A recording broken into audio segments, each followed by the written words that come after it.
SIR নিয়ে sure কাছে স্মারকলিপি জমা বাংলা একতা মঞ্চের।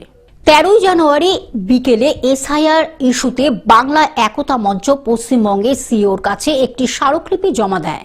এ বিষয়ে তৃণমূল কংগ্রেস নেতা তন্ময় ঘোষ বলেন, বাংলায় যেভাবে এসআইআর প্রক্রিয়া চলছে তা অত্যন্ত গুরুত্বপূর্ণ বিষয়। ইতিমধ্যেই 70 জনের বেশি মানুষের মৃত্যু হয়েছে। শুধু তাই নয়, অধ্যাপক অমর্ত্য সেনের মতো খ্যাতনামা বিশিষ্ট ব্যক্তিদেরও সমন পাঠানো হচ্ছে, যা মোটেই ঠিক নয়। আমাদের মনে হচ্ছে বাংলার মানুষকে অযথা হয়রানি করা হচ্ছে। ট্রান্সজেন্ডারদের পরিচয় কি? 2002 সালের আগে তাদের কোনো স্বীকৃত পরিচয়ই ছিল না। এই সমস্ত উদ্বেগ ও প্রশ্ন আমরা ডেপুটি সিওর সামনে তুলে ধরেছি। তিনি আমাদের আশ্বাস দিয়েছেন যে পুরো বিষয়টি নির্বাচন কমিশনের সঙ্গে আলোচনা করা।